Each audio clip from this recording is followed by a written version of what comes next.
রায়গঞ্জের একসময় সাধারণ মানুষের বিনামূল্যে চিকিৎসা পরিষেবার অন্যতম ভরসা ছিল প্রাক্তন সাংসদ মোহাম্মদ সেলিমের উদ্যোগে চালু হওয়া একটি অ্যাম্বুলেন্স। বর্তমানে সেই অ্যাম্বুলেন্সটি কুলিক ব্রিজ সংলগ্ন বাঁধ এলাকায় দীর্ঘদিন ধরে পরিত্যক্ত অবস্থায় পড়ে রয়েছে। রোদ বৃষ্টি উপেক্ষা করে পড়ে থাকতে থাকতে ধীরে ধীরে নষ্ট হচ্ছে গাড়িটি। জানিয়ে নতুন করে প্রশ্ন উঠেছে সরকারি সম্পদের রক্ষণাবেক্ষণ নিয়ে। জানা যায়, রায়গঞ্জের তৎকালীন সাংসদ মোহাম্মদ সেলিম তার সাংসদ তহবিলের অর্থে এই অ্যাম্বুলেন্সটি চালু করেছিলেন। উদ্দেশ্য ছিল উত্তর দিনাজপুর জেলার সাধারণ মানুষকে সম্পূর্ণ বিনামূল্যে জরুরি চিকিৎসা পরিষেবা পৌঁছে দেওয়া। দীর্ঘদিন ধরে রায়গঞ্জ সহ জেলার বিভিন্ন প্রান্তের অসংখ্য রোগী এই অ্যাম্বুলেন্সের মাধ্যমে উপকৃত হয়েছেন। এই প্রসঙ্গে ডিওয়াইএফআই এর জেলা সম্পাদক ইন্দ্রজিৎ বর্মন অভিযোগ করেন, 2011 সালে সরকার পরিবর্তনের পর তৃণমূল সরকারের আমলে অ্যাম্বুলেন্সটির পরিষেবা কার্যত বন্ধ হয়ে যায়। তার দাবি, পরবর্তীকালে বহুবার অ্যাম্বুলেন্সটি পুনরায় চালুর চেষ্টা করা হলেও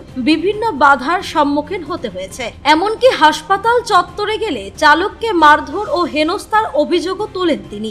সেই কারণেই পরবর্তীতে আর কোনো চালক গাড়িটি চালাতে সাহস পাননি বলে দাবি তার। ইন্দ্রজিৎ বর্মন আরো বলেন, বর্তমানে বিজেপি সরকারের আমলে তারা আশা করেছিলেন অ্যাম্বুলেন্সটি আবার মানুষের স্বার্থে চালু করা সম্ভব হবে। যদিও এখনো কোনো বাধা সৃষ্টি হয়নি, তাহলে গণতান্ত্রিক আন্দোলনের মাধ্যমে অ্যাম্বুলেন্সটি পুনরায় পরিষেবায় ফিরিয়ে আনার দাবিতে আন্দোলনে নামবেন বলেও জানান তিনি। অন্যদিকে উত্তর দিনাজপুর বাস মিনিবাস ওয়েলফেয়ার অ্যাসোসিয়েশনের সাধারণ সম্পাদক সামাজিক মাধ্যমে একটি পোস্ট করে দাবি করেছেন, প্রাক্তন সাংসদ মোহাম্মদ সেলিম তার সাংসদ তহবিলের অর্থে এই অ্যাম্বুলেন্সটি জেলার মানুষের চিকিৎসার স্বার্থে দান করেছিলেন। তার বক্তব্য, গাড়িটির বয়স বর্তমানে প্রায় 10 বছর এবং সরকারের নিয়ম অনুযায়ী এটি আরো প্রায় 5 বছর পরিষেবায় ব্যবহারযোগ্য।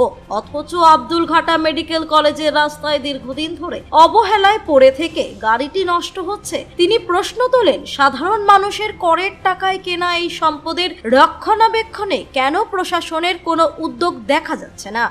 বলছি, এটা কি নাম আপনার, কি সংগঠনের সঙ্গে দায়িত্ব আছে? জিআফআই উত্তর দিনাজপুর জেলার সম্পাদক ইন্দ্রজিৎ বর্মন। মোহাম্মদ সেলিমের দেওয়া একটা অ্যাম্বুলেন্স মেডিকেলের রাস্তায় পড়ে অপচয় হচ্ছে, কি বলবেন এই বিষয়ে? অ্যাকচুয়ালি আমাদের গর্বের সাংসদ, উত্তর দিনাজপুরের সাংসদ ছিলেন রায়গঞ্জ থেকে কমরেড মোহাম্মদ সেলিম। মোহাম্মদ সেলিম সাংসদ হওয়ার পরে তার তহবিলের টাকা দিয়ে, সাংসদ তহবিলের টাকা দিয়ে আমরা একটা অ্যাম্বুলেন্স পেয়েছিলাম মানুষকে পরিষেবা দেওয়ার জন্য।